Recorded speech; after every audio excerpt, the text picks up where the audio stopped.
Gert van der Westhuizen, woonagtig op 'n plaas halfpad tussen Volksrus en Vrede, met 'n belangstelling in die Afrikaner geskiedenis, maar meer in die Anglo-Boereoorlog as die aangrypendste fase in die geskiedenis van die Afrikaner, seer 1652. Met nog soveel fasette wat ontdek moet word, grafte wat op plase lê, eensaam. Die geskiedenis van die Afrikaner wat nie meer in die mate gehuldig word en gekoester word as wat dit moes word nie. Gedryf deur hierdie belangstelling in die Anglo-Boereoorlog het ek en my vrou in 1999 begin met die skryf van hierdie boek, Gids tot die Anglo-Boereoorlog in die Oos-Transvaal. Waar ons hier staan is steeds die Oos-Transvaal, geniepsig koud in die winters, staan hier die begin van die lente, skerp buit in die luggie, om te illustreer net hoe koud dit in hierdie geweste kan word. Hierdie wêreld in 'n stadium Volksrus is ongeveer 80 km hier vandaan, dat jy temperature van -17 kry, dat jy in die somer kapok kry en in die somer ryp kry. Dis nie onmoontlik nie. En daarom was hierdie een van die bitter moeilike kampe gewees. Dit was regtig 'n kamp van uiterstes in die somer, party dae relatiewe warm dae, in die winter snerpend koud, wat ook aanleiding gegee het tot die hoë sterftetal in hierdie kamp. Wat ons hier om ons sien, is die begraafplaas hier aan die noorde kant van die kamp, die rye en rye grafte wat jy hier kan sien, en dan net die afdrandjie af hier na onder toe is die konsentrasiekamp self gewees aan weerskante van die rivier. Ons gaan net nou so te beweeg, dan kan ons daarna ook kyk. Die grafte wat jy hier sien is in totaal 716 volgens professor Andries Raad se boek. Ons navorsing wat ons gedoen het vir ons boek het die getal gebring op oor 857 ongeveer. Meer met ander woorde as professor Raad sê, maar professor Raad het nie die vrou en sy kinders getel.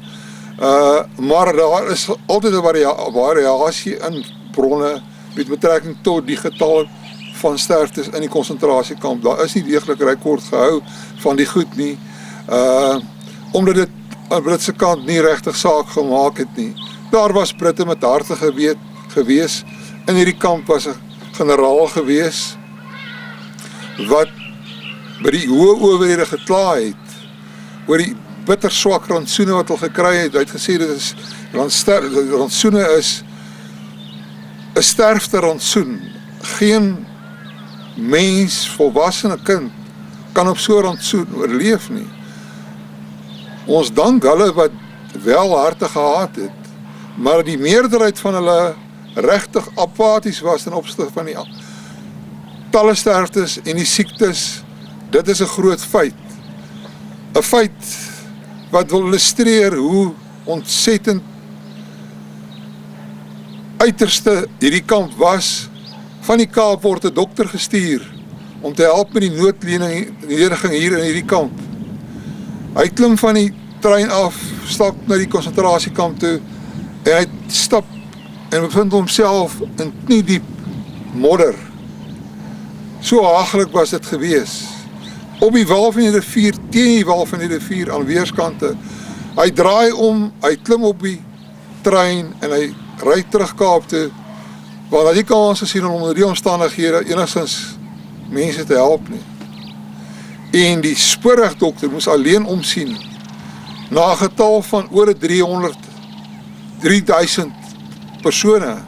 Op sy hoogtepunt was daar 3329 mense in die kamp gewees. En een enkele dokter moet na hulle omsien. Die paar verpleegsters was ook nie, en almal van hulle was ook nie bereid om te help nie. Die wat bereid was om te help moes onder baie moeilike omstandighede met medikasie wat baie keer ons wonder watter mate dit remedierend was, of dit regtig en of dit nie blaatant vergiftiging was van die boerekindertjies nie. Staan dat ons 'n konsentrasiekamp het einde 1900 ongeveer begin.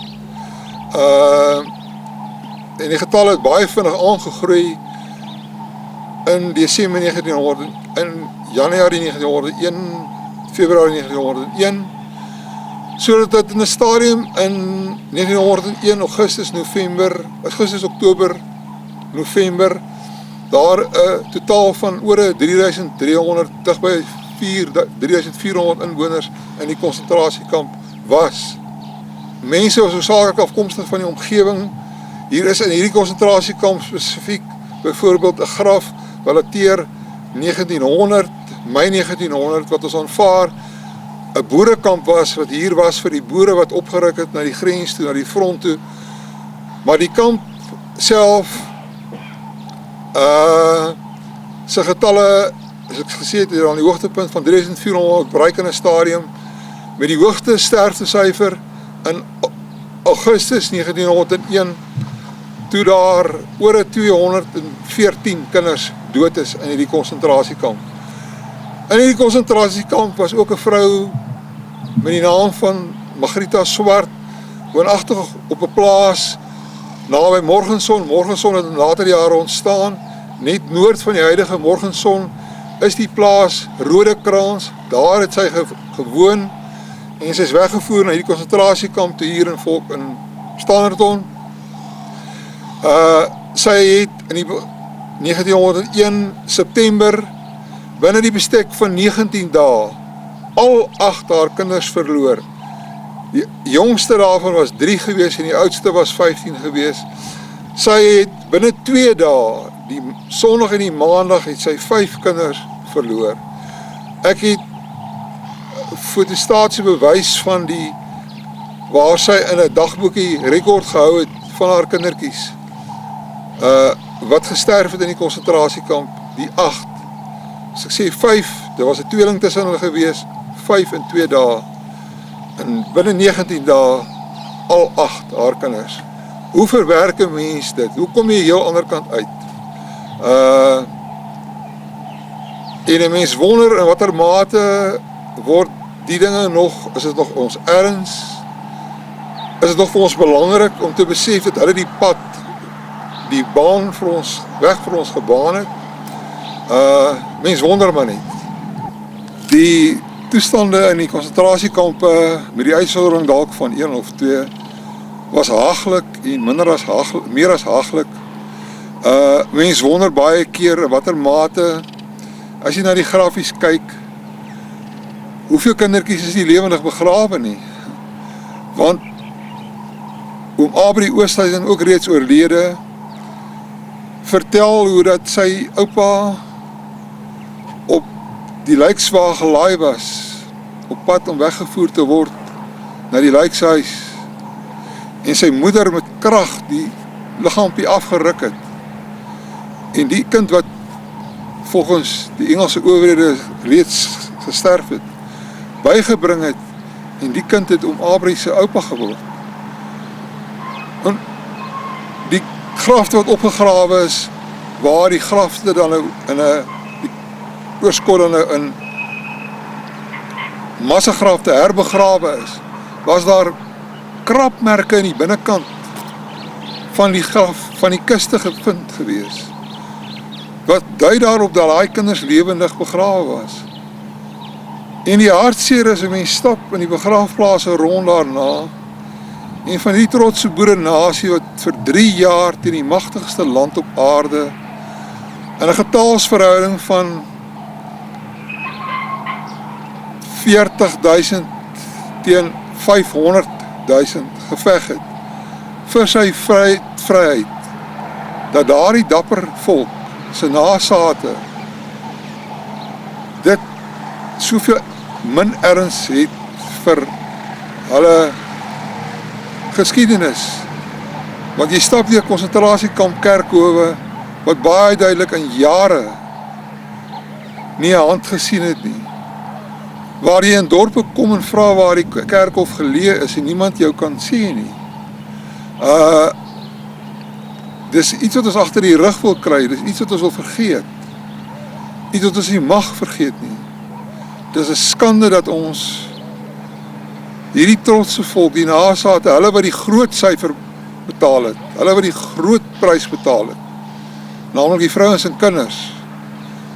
Hoeveel groter sou ons volk nie gewees het as dit nie was dat blaatante moord hierdie vrouens en kinders uitgeroei het nie.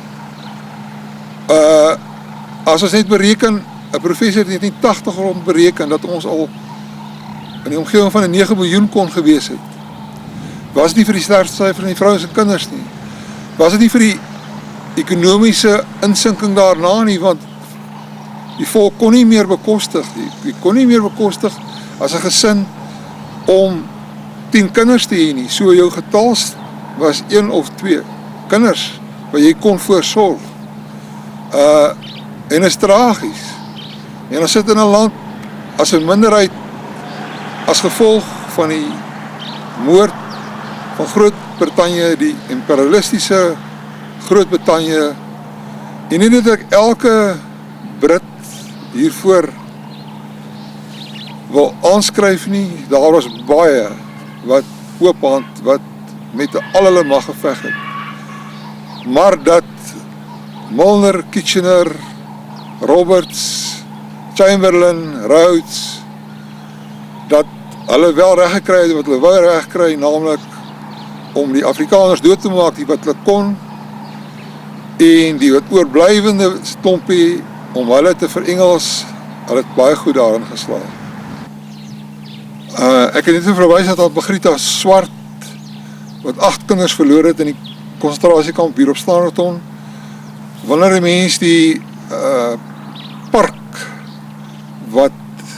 waar aanvanklik die kampterrein was vir Standerton se konsentrasiekamp, wanneer 'n mens by die ingaan aan die regterkant, is 'n klein steentjie opgerig wat aan die een kant die 22.000 kinders wat in die konsentrasiekampe dood is huldig, en in die agterkant is die naam en tant Margrieta Swart se 8 kinders wat sy verloor het in 'n periode van 19 dae. Ons gaan net nou afbeweeg soontoe, dan kan ons daarna kyk. Ek noem in my boek ook getalle meer as wat die grafte hier aandui. Die 8 kindertjies is hier begrawe. Tant Margrieta Swart is na die oorlog terug na haar plaas toe waar sy weer 3 kinders gehad het, so die Swart nageslag, die leef nog voort.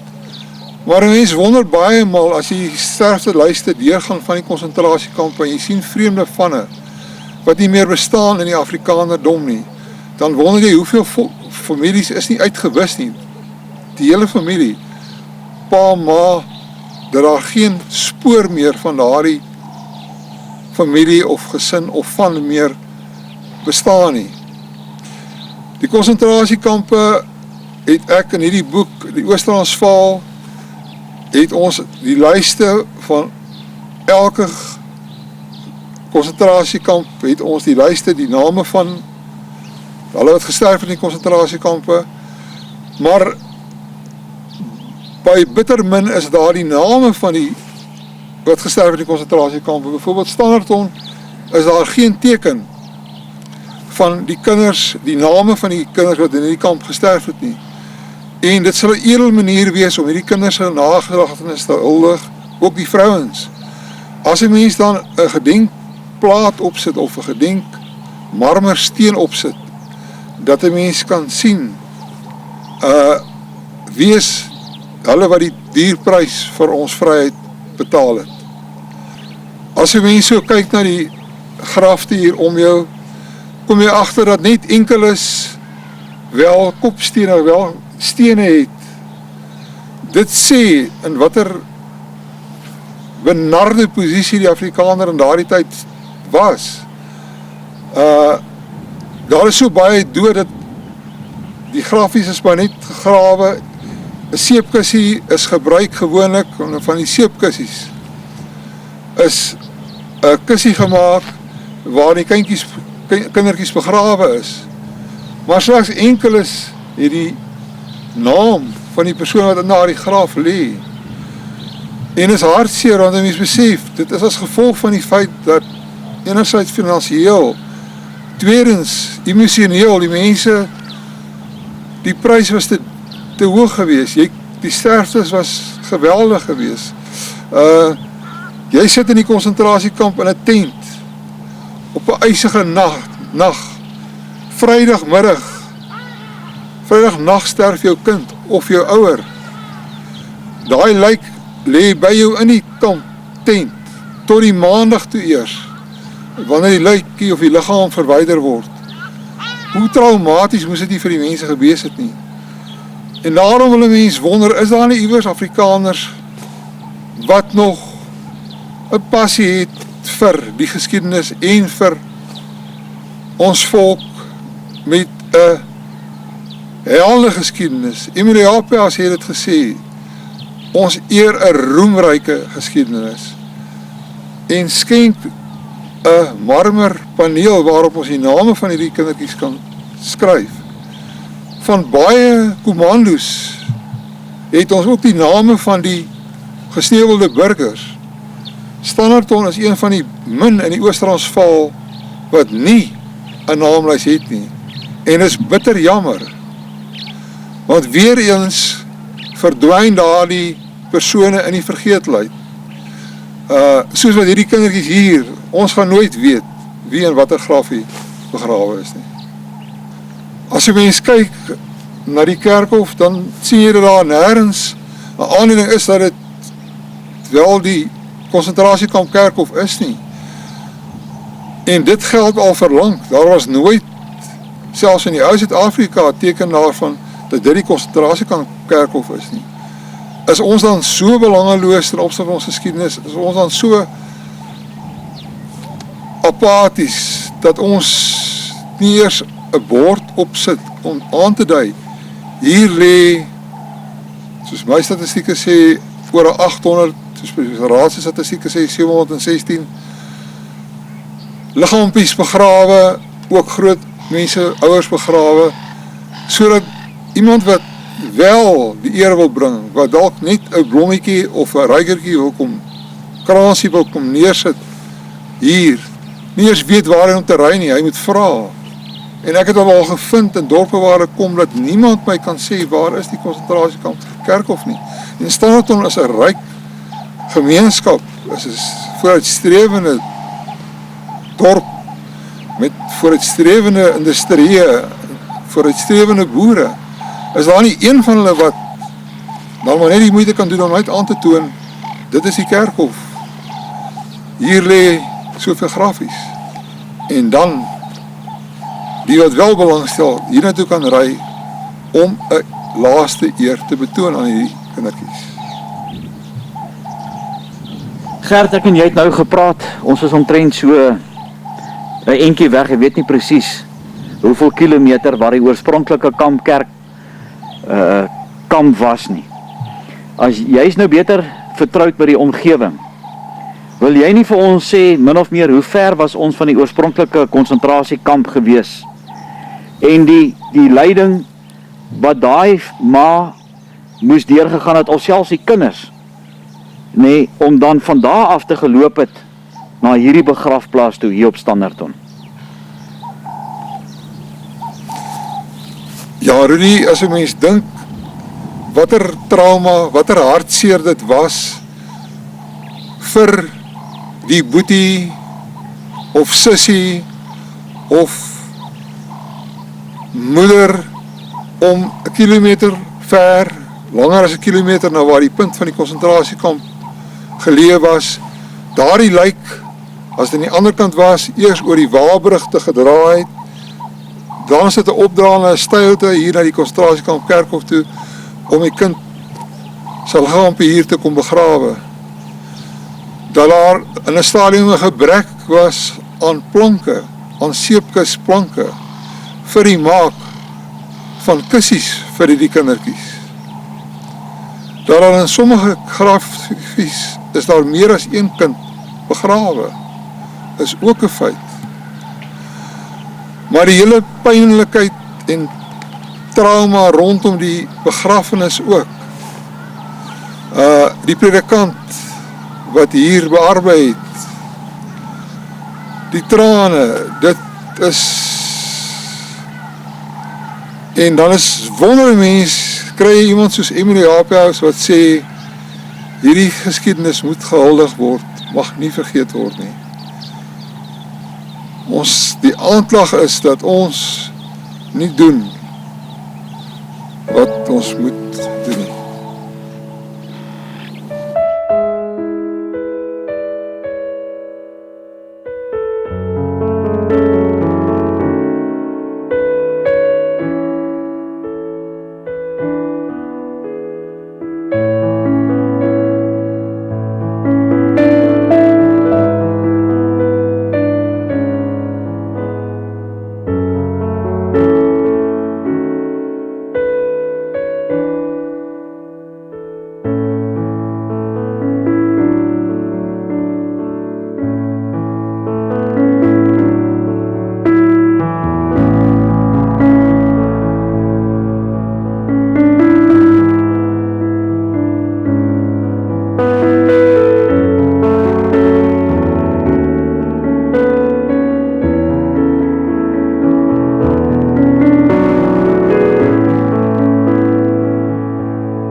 verwys net hierna wat Emily Haaphuis gesê het. Ek het haar woordelikse kommentaar hier voor in ons boek afgedruk.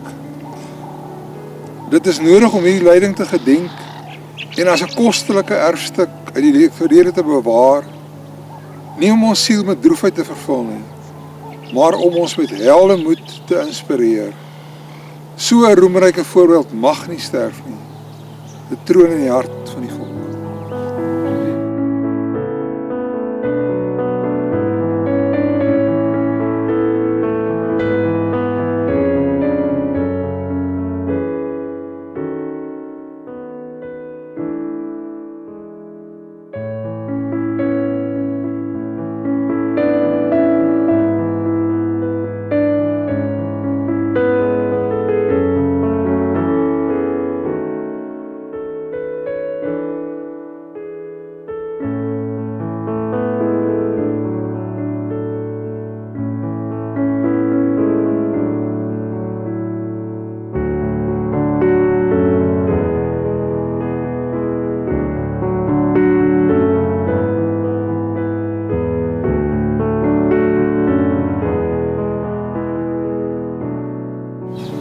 Vriende, ons sien hier in die agtergrond sien ons die koepel wat gebou was ter herdenking van die kinders en vrouens wat in Standerton se konsentrasiekamp gesneuwel het, oorlede is, verskoning.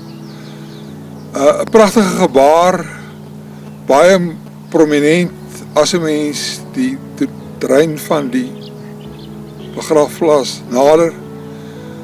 Binne is 'n lanternpie met 'n liggie wat brand, die liggie lank reeds dood. En 'n mens wil 'n parallel trek met die Afrikaner volk se geskiedenis, lank reeds dood, en hoeveel harte leef dit nog. En soos ek gesê het, pragtig die gebaar van 'n gedenkkoepel ter gedagtenis van die vrouens en kinders. Maar kon nie die ekstra moeite gedoen het, iemand net om die name op die gedenk of op 'n gedenksuil te plaas of op die koepel te plaas, sodat 'n mens kan sien wie lê hier begrawe. Die lyste bestaan wel, dit het ek hier in my boek. Al die lyste van al die sterftes in die konsentrasiekamp is gerekordeer in hierdie boek van ons, van my en my vrou, wat ons wil herpubliseer in die, as die Here se wil daarby is, volgende maand of 2. Maar sou die beste en die mooiste nie gewees het dat ons dan hier ter plaatse op die terrein waar die omring is van die grafies kon lees wie is dan hier begrawe allemaal.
Ons staan hier by 'n spuitfontein. Die spuitfontein het 'n baie interessante geskiedenis. Dit getuig van die meelewing van die burgemeester van Standerton, 'n Joodse burgemeester, 1904-1905, wat uit simpatie met die tragiese gevolge, tragiese dinge wat afgespeel het op die rivier se wal hier naby, waar in die konsentrasiekamp so baie kinders, vrouens dood is, het hy hierdie spuitfontein geskenk as 'n blyk van empatie met hulle wat hier gesterf het, hulle wat hier. Vriende, ons staan hier by die konsentrasiekamp terrein. Die konsentrasiekamp terrein het op die oewers van die Vaalrivier het hy sy ontstaan gehad en hy het gegroei.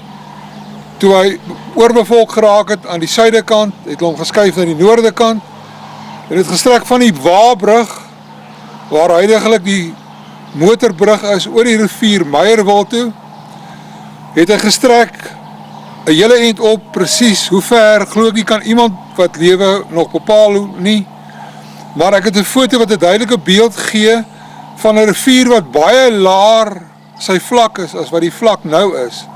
Dit het te doen alweer dat die groot draaidam hoër op in die rivier gebou is vir watervoorsiening aan die PWV, maar dat uiteindelik ook deur middel van stiewalle wat hulle laer afgebou het hulle die vloed beheer.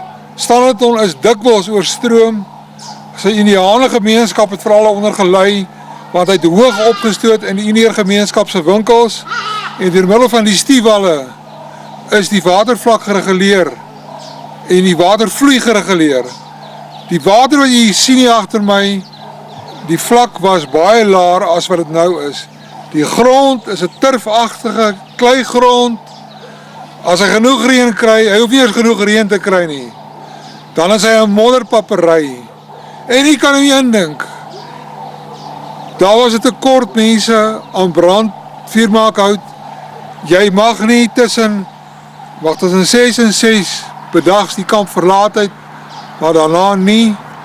So wat die kinders moes doen, hulle moes in hierdie omgewing, in die onherbergsame omgewing, waar hout so skaars is, moet hulle gaan soek het vir hout. Want dit help jou veel, jy kry die beste rantsoen op aarde, maar jy het nie die vuurmaakhout om dit gaar te maak nie.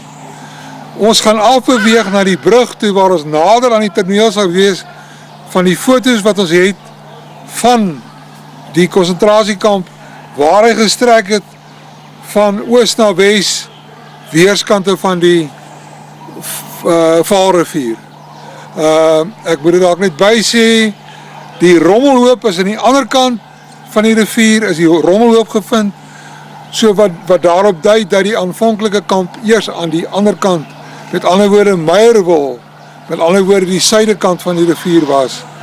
En toe hy uitgebrei het hy uitgebrei van die Waabrug af, ook aan die noorde kant, hierdie kant toe uit. Wil ek net weer eens illustreer, die pad wat hulle moes loop, as hy aan die ander kant oorlede is, moes hulle 'n goeie 3 kilometer stap tot by die begraafplaas bo, waar hulle die geliefde poetiekie of sissiekie of moeder of ouma sy liggaam moes leer lê in 'n graf, waarvoor die grafsteen nie kon bekostig nie. Dit het so baie geraak dat hulle uiteindelik nie meer kon voorsien in grafstene nie. En stap ons nou deur die begraafplaas, daar sien ons hoe die van hulle wat probeer het op Leiklip die name uitkerf, baie min sigbaar is van wat daar staan. En oor 'n jaar of 2, 3 van nou af gaan dit in die vergeetlikheid verdwyn.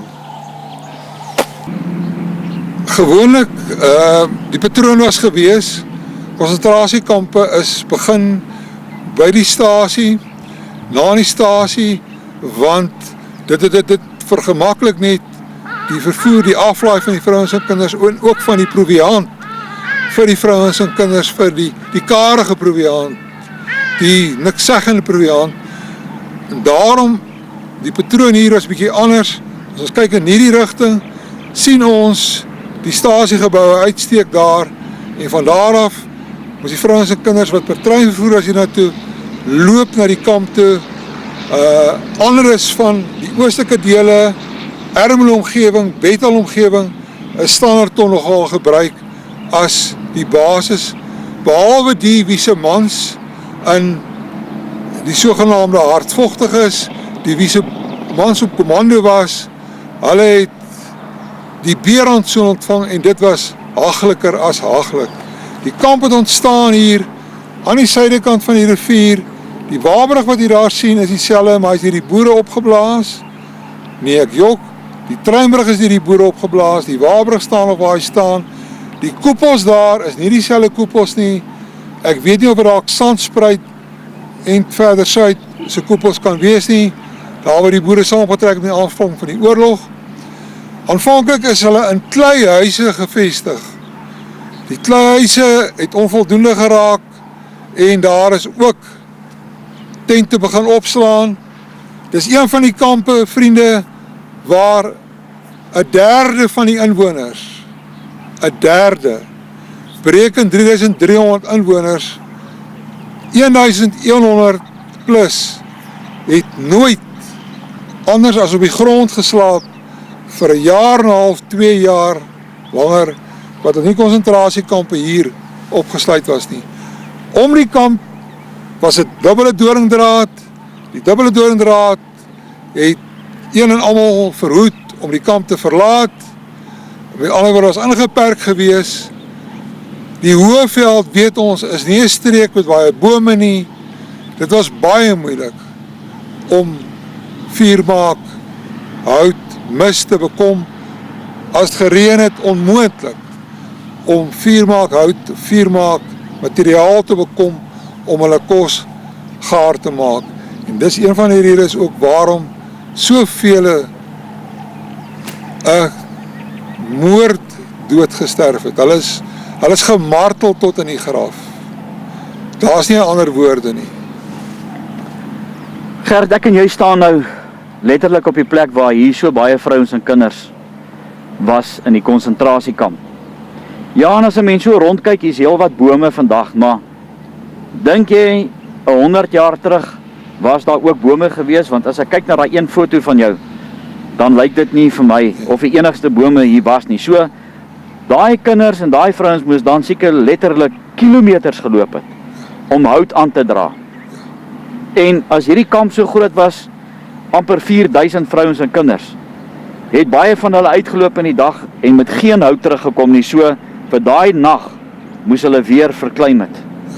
Jy is heeltemal reg as jy dit sê, Rudy.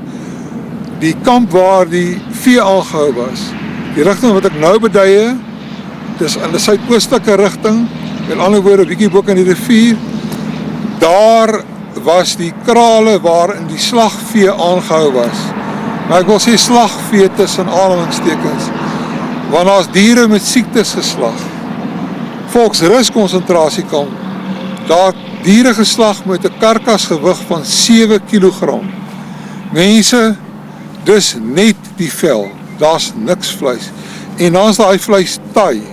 So daar was die kamp gewees, daar was beeste ook gewees, daar kon hulle die mis met mekaar maak, maar dit moes eers droog word. 1901 was die strafste in dekades, winter, en om die rede het die straf vir die stomme mense nog erger gemaak, want naby water, die water wat hier is, die rivier, wat heeltyd water in hom gehad het, u weet self uit ervaring uit dat langs 'n rivier of langs 'n spruit of langs 'n dam dit baie kouer is as dit 300, 400, 500 meter weg. En daarom het die lyding ook verder geïntensiveer. Gert, ek wil vir jou sê baie dankie.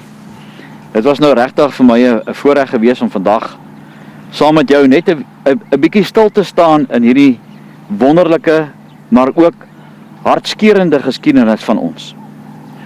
Ek wil net vir jou vra, waar het jou passie vandaan gekom met hierdie roemryke geskiedenis van hierdie boerevolk van ons? Rudy, dit is vir my ongelooflik om my 2 ouers te huldig in die verband. My pa en my ma was stoere boere gewees. Hulle was Ossawa brandwag gewees. Hulle was patriotte in die volle sin van die woord. En hulle het by my bemerk 'n liefde vir die geskiedenis wat geneties was van hulle kant af. En in 19 toe ek in standaard 5 was, het ek vir my 'n bandspeler gekoop waarmee ek opgeneem het die laaste oorlewende van die Eerste en die Tweede Vryheidsoorlog. April maand, September is die oom oorlede, en tant Maria Mulder, Dr. Pieter Mulder se ouma. Ek het haar opgeneem waar sy vertel het van die smarte van die konsentrasiekampe. Ek is in graad 1 al gestuur saam met die standaard 5 van die ou laerskooltjie van 48 waar ons was, hier op Sandspruit, Pretoria toe, om die Voortrekker monument en Paul se huis en ander geskiedkundige besienswaardighede daar. En dit het my geprikkel en ek het begin versamel sodat ek nou 'n redelike aantal memorabilia het in die verband. Maar die dank en die eer aan die Skepper alleen, en dan dat ek die 2 ouers gekry het wat ek gehad het, wat daai vlammetjie brandende gehou het, wat net absoluut uit hulle pad gegaan het. Nêrens by 'n monument of gedenkteken verbygery voor die stil gehou het nie, en my pa ons het volledige uitleg so gegee het van wat die monumentsgeskiedenis behels. As jy nou vir hierdie kyker by die huis 'n boodskap kan stuur, want hulle het gesien hoe lyk hierdie kampkerkhof hierso op Standerton, maar nie net op Standerton nie, op veel ander plekke. En hierdie gaan DVD nommer 25 wees. Wat sal jy vir hulle kan sê, wat is hulle doel en waarmee moet hulle betrokke raak? Rudy, my eerlike antwoord is, ons moet die vlammetjie weer brandende kry. Ek het 'n veldskool ook op die plaas. Ons kry 4x4 groepe ook. En is vir my wonderbaarlik, dit is vir my verstommend, in watter mate daardie mense nou, op die tydstip wat ons alles eintlik verloor het, wat alles wat geskiedenis, Afrikaner geskiedenis is, word net van die tafel afgevee, word in die asblik gegooi. In watter mate daar by daai mense ontsettende behoefte is om kennis te dra, is dit vir my ongelooflik openbaring om te sien hoe jong kinders belangstel in geskiedenis, hoe jong kinders bewoor raak as hulle in die museum stap en sekere goeder sien. Hoe mense met 'n totaal ander gesindheid daar wegstap, hoe daar mense aankom en jy motiveer en vir jou sê, hou aan, gaan aan. En ek glo, ek sê dit eksplisiet.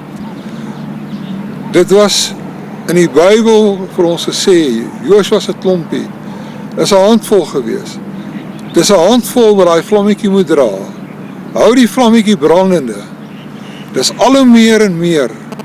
Wat besef, wat ontsettend, wat ons verloor het. En skielik is ons bewus van hoeveel ons verloor het. Nie een van hierdie wat by my kom het in sy wildste verwagtinge geglo dat dit die prys was wat ons in die nuweste Afrika gaan betaal nie. En daarom is daar 'n groeiende behoefte onder Engels, Afrikaans met 'n ongelooflike insig van die Engelse kant af ook. Wat sê ek is boer, ek wil met die boer geassosieer wees. En hy's 'n boer, meer boer as wat baie joiners in ons geleedere nog boer is. Want hy het 'n passie en hy het 'n geloof en hy het 'n oortuiging. Die land gaan ons weer ons eie maak. Ek sê net altyd, vra mense my, waar begin jy? Dan sê ek, julle is nog jonk, julle kindertjies nog jonk. Ja, wat moet hulle lees?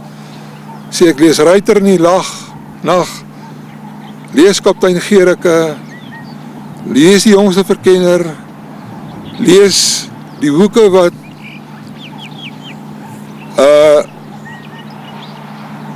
geskryf is deur Mikro oor die Anglo-Boereoorlog, Huis van Blerk se eerste verkenner, tweede verkenner, bombardeer letterlik jou kinders met daai geskiedenis. My kinders kan die storielyn uit hulle koppe uit opsê. Kry daai boeke, want hulle word onttrek uit die biblioteek, hulle word op ashope verbrand. Kry daai boeke in die hande, laat jou kind die eerste boek wees wat hy lees naas die Bybel, Ruiter in die Nag wees.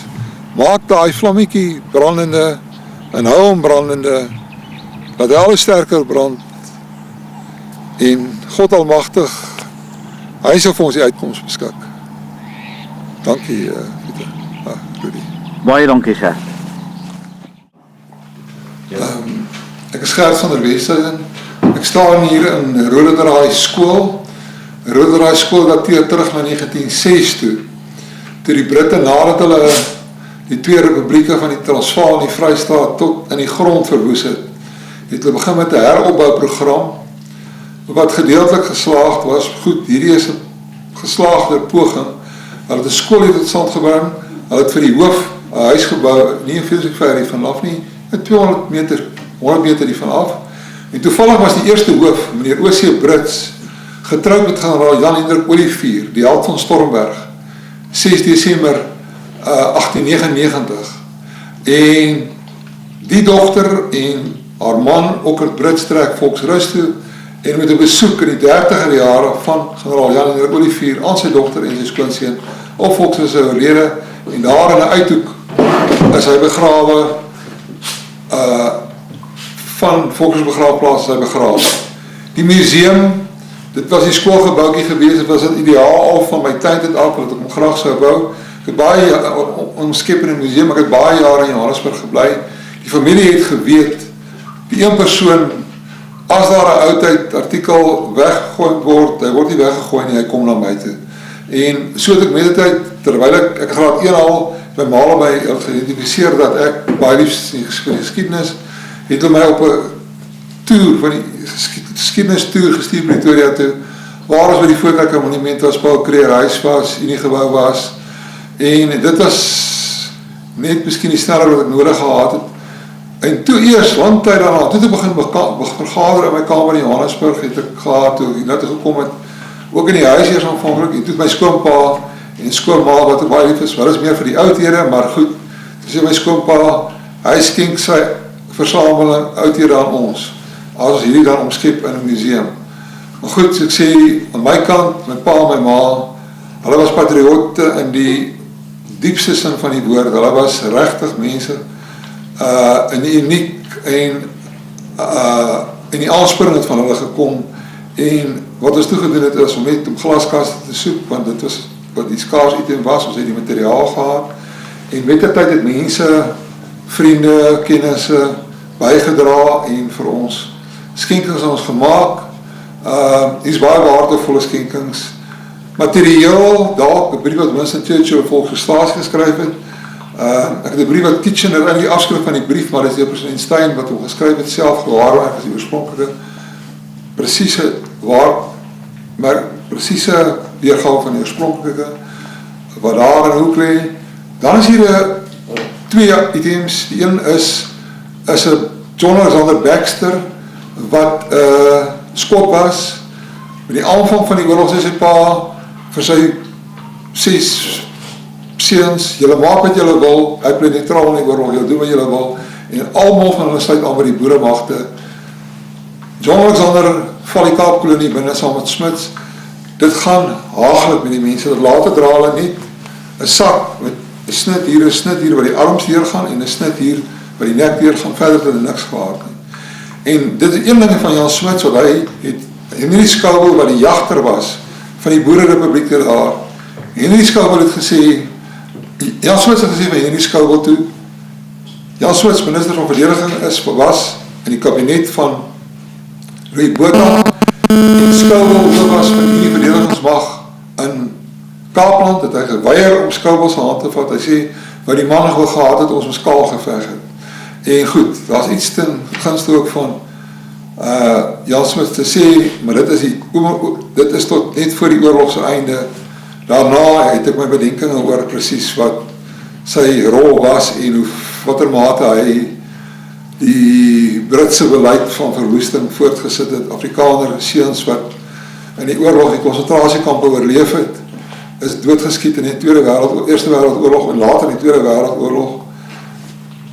In gevegte teen 'n land en lande wat Suid-Afrika geen Duits skade berokken het nie. Rudy, soos ek reeds gesê het, die versameling is hoofsaaklik Anglo-Boereoorlog gesentreer, en met die 100-jarige gedenking van die Anglo-Boereoorlog het ons met baie mense te doen gekry, wat nog geliefde en 'n passie het vir die Anglo-Boereoorlog, en wat ons op die spoor gesit het van baie items ook, wat ons dan gekoop het as ons het kon bekostig. Baie keer was die Here goed vir ons, en dat ons die goeders bekom, sonder dat ons daarvoor moes betaal het. Mense wat arm gedruk het, al het gesê, die goed gaan aan my kinders, toe my kinders het nie 'n Duitse belangstelling daarin nie. Nou, maar het wissel hier, ja, vir my belangrike, my mooi items is 'n brief wat president, of nie ek ook, hier is 'n brief wat president Paul Creer geskryf het, aan staatssekretaris Bok, na die eerste Vryheidsoorlog, die Majuba-slag, waar hy vir hom gesê het, vir die Kilian, die koerier van die brief, so vinnig as moontlik, vat jy die verslag van Pietje Bern na president Creer toe, die president Creer die verslag ontvang, toe stuur hy onmiddellik vir Bok, Potchefstroom, te sê, gaan kalmeer die gemoedere daar, die Engelse verhaal daar is bitter omgekrap, want Krompiek Cronje, wat 'n dappere held was in die Eerste Vryheidsoorlog, in die Tweede Vryheidsoorlog goed, in die Eerste Vryheidsoorlog, dappere held was, gaan kalmeer die gemoedere, want die spanning loop hoog en diep daar, en sê vir die mense, hulle sal gecompenseer word vir al hulle verliese wat hulle gelei het. Daar is 'n fotoalbum wat gehou is deur president Creer se familie terwyl hy in Europa was. Hy het 'n bietjie weier as hy getoer, hy kon om die rede dat hy siek was, en veral toe hy daar is die foto van die plek waar hy bevind het, in die Nasie in Switserland. Toe hy daar bevind het, hulle die weie rondgegaan en getrek, daar is die albums nog vol foto's, Kaapbaai in die Kaap het hom opgespoor vir R200, wat ek dink baie weer werd was. Iets wat my geweldig opgeval het nie, toe ons nou inkom in jou museum, en ek het eintlik sulke koue ringes gekry, die Tannie Hatting, wat sy rok daar in daai kas hang, en het is heel toevallig dat my vrou se nooiens van ook Hatting is. En waar kry jy al hierdie besonderse, kyk, item wat jy het, ek wil ook net sê, ek was al in baie museums in Suid-Afrika, maar jy het 'n versameling nie, wat niemand het in sy lewe nie. Niemand. Ek weet as ek kyk, in die kas ons sal nou vir die kykers wys, net 'n gedeelte wat jy het, dit is net onbeskryflik geweest. Ek wil graag vir jou iets vra, en dis 'n ding wat ek nog nooit ervaar het nie. Die gewere wat die boere gebruik het op kommando, wil jy nie vir ons net wys hoe lyk hierdie gewere, en net so 'n bietjie vertel van, miskien 'n oorsprong of die voordele en die nadele van die gewere, as dit moontlik is. Ja. Nee, Rudy, ek het daar 'n paar gewere een kant gesit. Die eerste een is die Mauser geweer, wat hom uniek maak is op sy kolf is gegraveer as jy hom nader bring.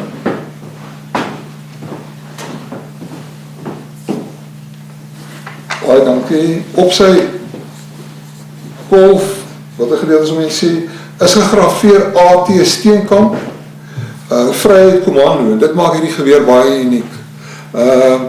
Die geweer is die Mauser geweer, met die Jameson inval einde Desember 1895, begin Januarie 1896, het president Kreer en die Volksraad vir Piet Joubert gestuur Duitsland toe en gesê, gaan koop vir ons in groot getalle die Mauser geweer aan, wat tot op datum sy slot die mees effektiewe is wat nog ooit gemaak is.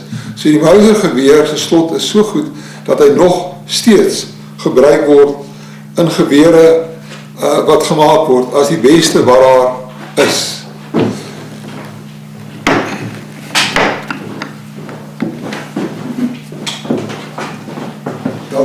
Gert, ek wil ook nie vir jou sê nie, kyk, daai Engelse kan maar kom, ek sal hulle ook aan 'n slag of wat wys. Ek sê nie saam, hierdie geweer, mense sal al wonder hoeveel Britte gestewel het aan die hand van die geweer, sy manier van oral so, jy druk jou patroon hierin, is 'n baie grote patroon as enige van die Mauser, of die Martini Enfield, of die Lee Enfield, sy patrone, druk jy hom hierin, en jy sluit hom weer, en jy trek jy sneller, en daar, dankie, ek wil hom vra, maar hy is baie flink, die boer wat weet wat aangaan, hier is die patroon, so lyk hy is dan hier ingelaai, en dan het ek vir die procedure verduidelik hoe hy dan, hy is reeds vroeër, voor die Tweede Vryheidsoorlog, is hy gebruik, so hy is heel wat ouder as die Duitse Mauser. Daar was ook ander Mausers geweest, daar was ook die Mauser wat gemaak is deur die Portugese, wat in later jare ingevoer is. Maar daar is baie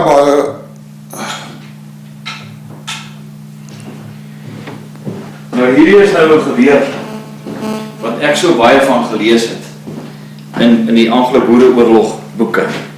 Was hierdie die gunsteling geweer gewees? Of wat die een van, kyk ons het nou nog 'n geweer daaroor, wat een was wat het die boere eintlik verkies? Die Mauser was onverbeterlik geweest. Die Mauser het nie gestoor in gevegte nie. Die Mauser het swaar verduur, hy het saam met die boer op kommando sy leed verdra. So dit was die geweer wat by uitstek. Hy was nommer 1 geweest. Onverbeterlik. Die Martini Henry, die datum hierdie in sy kolf is 1875. Wat wil sê dat hy al reeds in die Eerste Vryheidsoorlog gebruik kon gewees het deur die Britte ingebring. en die Eerste Vryheidsoorlog gebruik gewees het. Wil jy net 'n bietjie optel? Ek lig hom op, dieselfde slot aksie as wat die langloop Martini Henry het, maar hierdie is die kortloop Martini Henry. Jy sien sy loop is baie korter, as jy naast mekaar sit die twee baie korter, so hy het nie heeltemal hy is al 'n bietjie ligter gewees om te dra op 'n perd, want jy waar jy gegaan het jy geweer gegaan, het jou perd gegaan.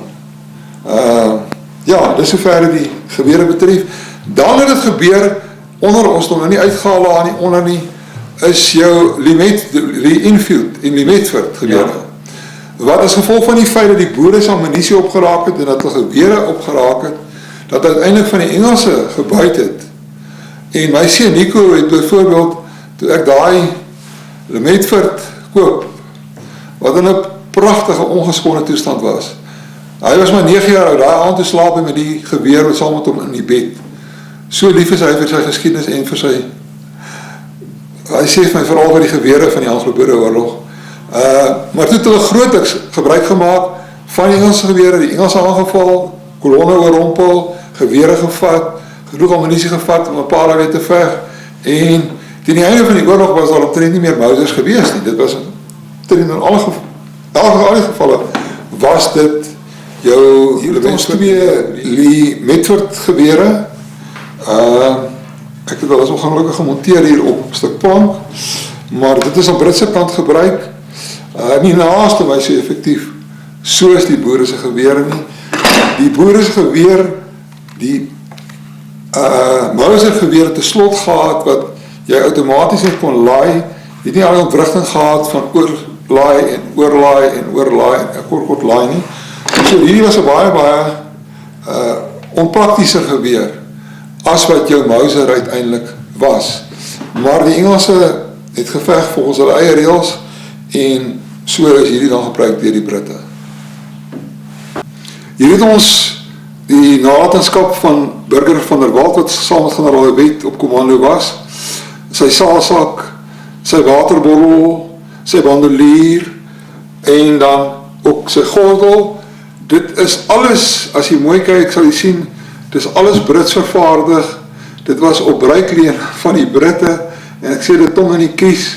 Dis boere wat na die Anglo-Boereoorlog die goed gehou het en dit in bewaring gehou het en toe in 1914 met die rebellie het hulle dit gebruik om dan hulle eie opponente in die Anglo-Boereoorlog te skiet mee. Hier is 'n brief ook by van Joopie Fourie, professor Andries Raad, vir wie ek baie respek het. Hy sê dat daar in die selle, daar saam met Joopie Fourie, was daar 50 vrouens wat van Joopie se oorspronklike brief het hulle afskrifte gemaak, aangesien fotostaatmasjiene en die sulkes nie bestaan het. Hierdie swaard is deur die Indiërs gebruik, hulle was passief in die oorlog gewees, hulle het alhoewel nie gewere gedra nie, en het as baardraers opgedien, en het ook as medici opgedien, om die verwonde Britte te verpleeg, en dis die swaard wat hy saam met hom gedra het, wat hy bloot het selfverdediging gebruik het, so die gelyk, 'n lang swaard, en dan het ek hier 'n swaard van 'n Britse offisier, bietjie langer, bietjie swaarder, bietjie eleganter, en so het die gelyk. Maar dit is deur die Britse offisiere gedra, naas die feit dat hy 'n revolver gedra het. Hulle is uitgeruik gewees met revolvers, net die Britse offisiere het revolvers gedra, die gewone troepe was met gewere uitgeruik gewees. Was hierdie swaarde gebruik gewees teen die boere in die Anglo-Boereoorlog? Ek glo dit gedra as 'n embleem. Nee, die boere glad nie. Die boere het glad nie hierdie swaarde gebruik. Nee, ek bedoel die Engelse. Oor die Engelse, ja. Die Engelse sou die swaarde gebruik het. Dit is al sy gewees. En ek het byvoorbeeld in sketse in die boek wat ons nou opdateer, die boek wat ek nou van gepraat het net nou, is 'n foto van haar byvoorbeeld self haar renosterkop, waar die Engelse bevelvoerder met 'n swaard in sy hand staan, wat hy as laaste verdedigingsmiddel gebruik om die vyand af te weer. So het hy dit gebruik, maar op 'n baie kleiner skaal. Maar op 'n kort afstand was jou revolver effektiever gewees, op 'n heeltemal kort afstand kon jy dan die swaard op inspan. Gerrit, nou, Hier's letterlik van patrone tot brille, tot stempels, wat dateer uit die Anglo-Boereoorlog. En ek weet ja, hierdie is nou 'n baie moeilike vraag, dit is eintlik 'n eksamenvraag. As jy nou in hierdie pragtige versameling van jou moet kies, in hierdie jou eie museum, watter item sal vir jou die mees waardevolste wees? En hoekom sal jy so sê? Want ek het vandag rondgekyk nie. Geen geld in die wêreld kan dit koop wat jy hier binnekant het nie, want dit gaan oor ons volk. Dit gaan oor daai vrouens en kinders wat in die kampe doodgemaak is deur hierdie Britse imperialistiese koninkryk. Wat sal dit wees? Roelie, gaan jy vir 'n antwoord gee? John Alexander Baxter. Ek het die storie begin vertel. Ek dink ek het hom voltooi nie. Wat hulle sakke moes veg. Wat hulle uiteindelik later baie naby Port Elizabeth hulle self bevind het, soveel so dat hulle Port Elizabeth se liggies kon sien, onder Smuts. En dan iets positief ten gunste van Smuts, dat hy van die Transvaal Vrystaat, die Vrystaat, nie ver van Alhoewel Noord nie, is hy deur, het hulle self later in die Baviaanskloof bevind, opgeswaai, baie naby Aberdeen verby, Mariesburg se kant toe, toe is hulle daar in Calvinia se kant toe, Calvinia Nieuwoudtwil van Reinsdorp, op tot boor sover as Springbok, en Springbok in 'n kiep. Goed, met John Alexander Baxter saam met hom, waar wie se oë, sy sig swak was, en hy word gejag deur 'n man met die naam van Scoville, kolonel Scoville, wat gebruik maak van die plaaslike bevolking, wat hy omkoop, en ook die mense met, ook die kleerlinge en ander. Bevind hom dieselfde die nag op die plaas, gouvernementsvlei, tussen Aberdeen en Mariesburg, waar hy wag staan. Maar die oggend toe die dag breek, toe dit mistig en sy sig is swak, en hy kry die sy kommando nie, en hy vra, die klerenskaapwagter waars met kommando, die klerenskaapwagter sê vir hom, net so en so en so, en hy brei hom reguit na Scoville se kamp toe. Maar die kleerlinge het dit nie doelbewus gedoen nie, want hy het dood aanvaar, hy het die 14e regiment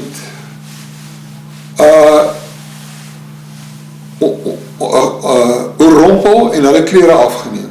En hy het bloot het 'n jas gehad, en tussen Ry Kitchener en Transvaal reglement uit, dat as jy gevang word in enige Britse klere, word jy doodgeskiet. So, die mense daar in die vlaktes het nie idee gehad dat het gebeur nie. Maar hy ry in die kamp in waar Scoville vir hom wag. Scoville sê van wat sy laaste wens is, ek kan op my ma hulle brief skryf, en nog 'n brief. Skryf die 2 briewe, 12 uur die middag is hy verhoor, 5 uur aan middag te word het reggestel. Maar hy vra om nie, want hulle is almal op 'n stoel vasgebind en geblinddoek. Maar hy vra, mag ek asseblief nie vasgebind word nie, mag ek asseblief staan, en mag ek my dood so aanskou. En 'n 4 peloton van, ek dink 12, 5 uur die middag toe, brand hulle op hom los, en toe skiet hulle hom. En uit respek vir sy heldemoed, het hulle nie, soos wat gebruiklik is, die kalk oor die liggaam gegooi, en hy het eers gewag tot daar donker, kalk oor die liggaam gegooi, die rede was, dat die kalk die liggaam vinniger wat ontbind het, en hom in 'n vlak graf begrawe, halfpad tussen Mariesburg en Aberdeen.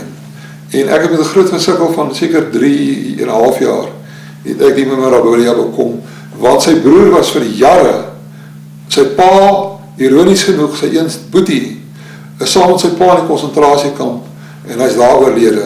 Hy het 5 seuns gehad, dogter, 5 seuns.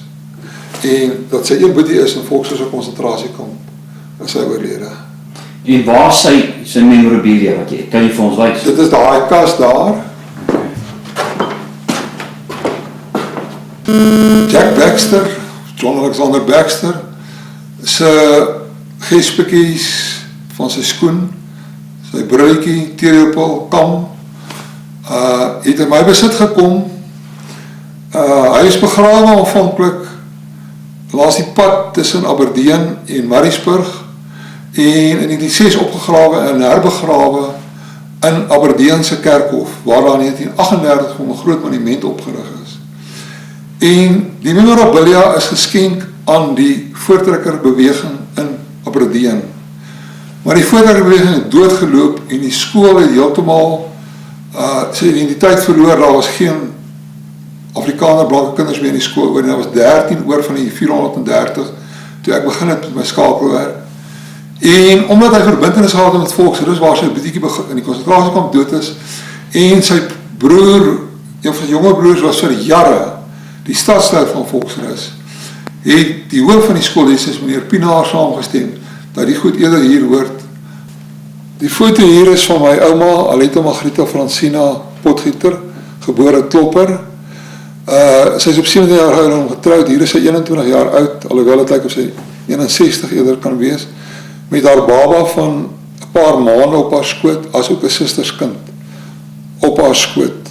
Sy was een van die sogenaamde harde kwaste, en daarom is hulle gestuur na Meerbank toe, en op Meerbank het sy dan die tyd tot die einde van die oorlog verwag, en ons is gelukkig dat sy en nie een van haar naby familie is dood in die konsentrasiekamp nie, maar vir baie van hulle naby vriende en familie was die teendeel waar, daar is baie dood van hulle familie en vriende.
vuurkleur wat daar boot in die muur hang. Sy geskiedenis is effens vaag. Wat ek wel weet is gemaak deur mevrou Uys vir die bevelvoerder van die Volksstandarton Kommando. Dat sy dit na raas gedoen het en uiteindelik die gebreek het en die manne na die front is sy self met 'n oop treintrok weggevoer na 'n konsentrasiekamp en het sy dit gebruik, die vlag, as beskutting om haar kleindogtertjie te beskerm teen die geweldige hittegeson in daardie oop treintrokke. So ek sal baie graag wil weet wat die presiese legkaart rondom die vlag is. Dit is 'n Uysdame en die vlag kaptein, die rang is vreemd, want dit het bestaan in die ZARPs, Suid-Afrikaanse polisie, en dit bestaan in die staatssekretariat, nie onder gewone burgers nie, met ander woorde die kommando's, het 'n kommandant gehad, en dan het hy sy veldkornette, en het is assistent veldkornette gehad. Ek sal baie graag meer inligting wil hê as iemand dalk weet. Gert, net voordat ons hierdie museum van jou verlaat, wil jy nie vir my iets wat ek nog nooit in my lewe gesien het, en ek dink baie van ons kykers ook nie. Daai doring wat die Engelse hier ingebring het, kyk, daar het net mooi niks goeds van hulle in hierdie land ingekom toe hier gearriveer het, behalwe die moorde wat hulle op hierdie vrouens en die kinders gedoen het. Daai doring wat hulle nou, van waar af kom dit, waar? Ek weet nie sê professor Fransie op Pretoria is reken, hierdie is die kosbaarste van ons versameling. Ja. Voel net 'n bietjie hier gewig van die liggaam. Voel liggaam net of voel net waar, so, ek sê nie, sommer. Jy weet sê, dan maak ek so, hierdie is aan my geskenk deur 'n persoon, 'n seentjie wat in Greenlands, sy konsentrasiekamp, Greenlands, ander naam vir hom is Vredefort-weg, hy was geleë, ander naam vir hom is Koppies, hy was geleë tussen Vredefort en Koppies, nie die grootste kamp in die land nie, maar dit is aan hom gegee deur 'n Brit. Die effek van hierdie doring dan was as volg, dit is in rye geplant soos pompoene, die perd trap met sy voet hierin, die boonste gedeelte vang hom vas aan die perd se hoef, en dan hierdie doringkies hier is ontsettend ferm, en hulle, die sagte gedeelte van 'n perd se klou, se poot, dit het daai poot beseer, en die perd was mank, en uiteindelik was al wat jy met die perd sou kon doen, was om hom dood te skiet, om sy lyding te spaar. Het jy oor die naam van daai plant gekry? Ek wonder of dit nog bestaan. Ek weet het regtig nie. Hier is saad in. Ek glo nie, hy sal al 110 jaar nog ontkiem nie. Ek kon nog nergens elders uitvind enigiets met betrekking tot hierdie. Die 3 doring, ek ken die 3 doring wat ek daar in 'n kas het en een daar in 'n kas het. Hulle is bekend.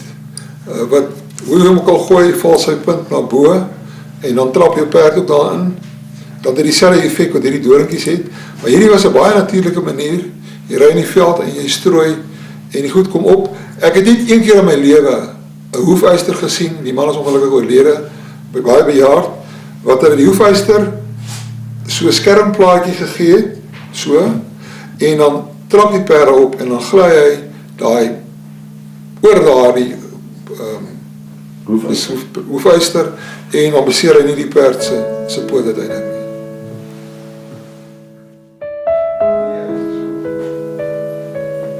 Is dit die skool? Ja, daai. Hierdie is wat nou net bygekom het. Ja, hierdie is So sy het hier skool gegaan, leerling.